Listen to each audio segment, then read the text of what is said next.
When the guns fell silent in 1945 and the smoke of the Second World War finally lifted, the world was left standing over the ruins of millions of lives, destroyed cities, and a moral wound that would take decades to understand.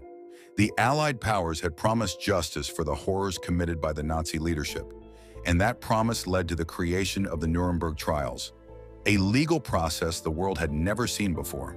For the first time in modern history, the highest-ranking officials of a defeated state were placed in a courtroom, confronted with evidence of their crimes, and judged not as generals or political leaders, but as individuals responsible for actions that devastated entire continents.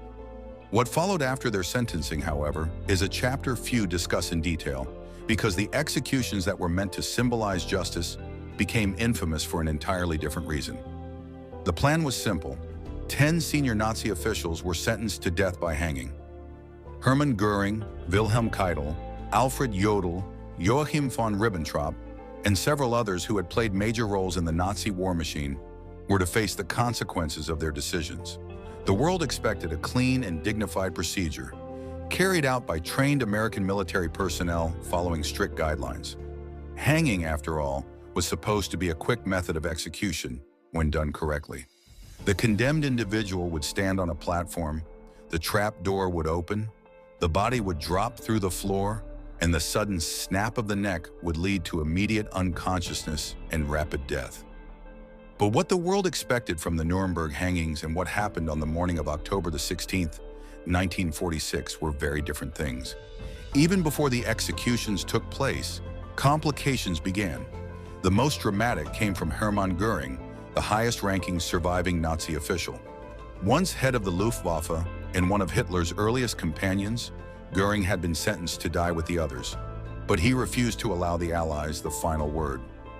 On the night before the execution, he managed to take a hidden capsule of poison that he had somehow kept concealed during months in custody. How he obtained it remains a mystery debated by historians, but the fact remains that he died in his cell just hours before he was scheduled to be escorted to the gallows. For the Allies, it was an insult, an act of defiance, and for many observers, it robbed the world of seeing the man who helped build Hitler's regime face public accountability. But Göring's suicide was only the beginning of the problems. When the remaining 10 prisoners were taken to the execution room, the American hangmen followed procedures they believed were correct. But they made one crucial mistake. They miscalculated the length of the rope. A proper hanging requires precise measurement based on the prisoner's weight and height so that the fall is long enough to break the neck instantly, but not so long that it causes decapitation. At Nuremberg, the ropes were too short. That mistake changed everything. Instead of the sharp snap that should occur when the body falls, the condemned men dropped only a short distance before the rope tightened. Instead of breaking the neck, the force merely constricted the throat. The men did not die quickly. They strangled slowly, suspended between the wooden beams and the floor below. Witnesses later described the scene as brutal and disturbing, a moment where the promise of orderly justice dissolved into a drawn-out display of human suffering. One observer reported that some of the men took more than 10 minutes to die. Their legs twitched, their bodies shook, their faces changed color. This was not the swift end that had been promised. The drop failed to do its job, and the courtroom-trained dignity of the trials gave way to a spectacle that felt more like a grim accident than a controlled execution. Even the construction of the scaffold contributed to the problem. The trapdoors were too narrow, meaning that the bodies hit the sides as they fell. It was not only undignified but physically disruptive, making an already flawed execution appear clumsy. The Allies faced criticism afterward, not because there was sympathy for the condemned, but because the world had expected justice carried out with precision. The mistakes overshadowed the dignity of the trial, leaving a memory that seemed out of place after such an important legal achievement.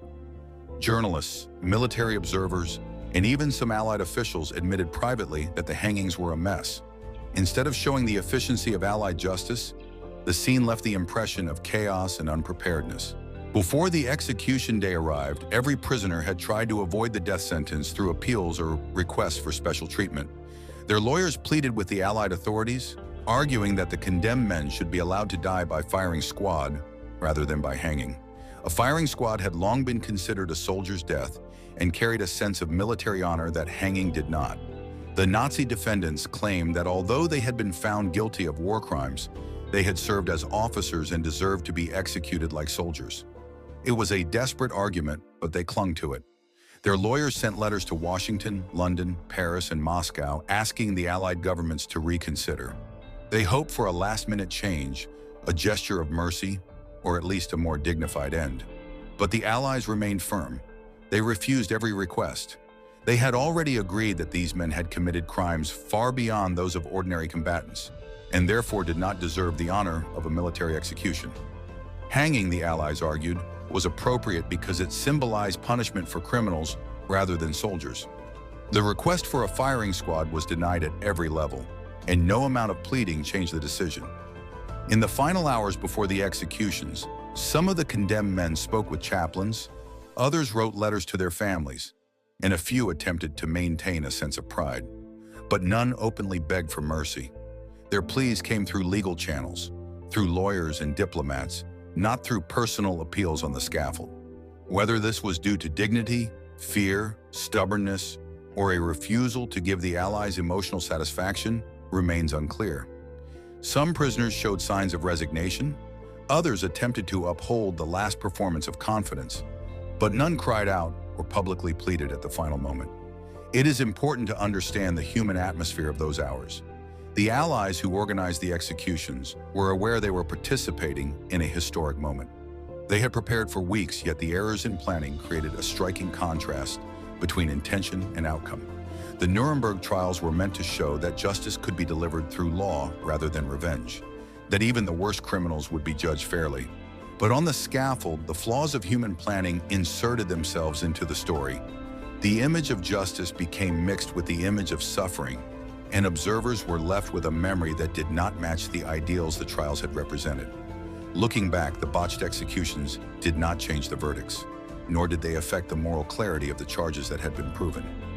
The crimes of the Nazi leadership, the deportations, the mass shootings, the concentration camps, the aggressive war, all remained documented and undeniable. Their responsibility was established beyond doubt.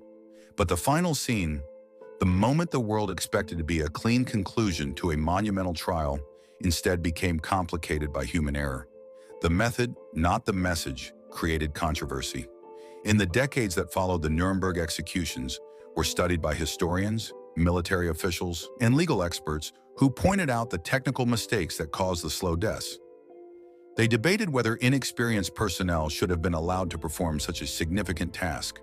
They analyzed whether emotion played a role, whether there was pressure to finish quickly, or whether simple miscalculation was to blame. Most agree that the flawed hangings were not intentional, but rather the result of poor planning and insufficient attention to technical detail. Yet beyond the technical issues, there is a more important lesson. The Nuremberg hangings demonstrate how fragile the boundary is between justice and the appearance of cruelty. Even when justice is justified, even when guilt is absolutely clear, the method by which punishment is delivered matters deeply. A rushed or poorly executed process can overshadow the moral purpose behind it. The Allies wanted to show the world that law could triumph over brutality, yet in this one moment, the imperfections of human execution left an uncomfortable memory. Despite the controversy, the Nuremberg Trials remain one of the most important legal efforts in modern history. They established that leaders could be held personally responsible for international crimes.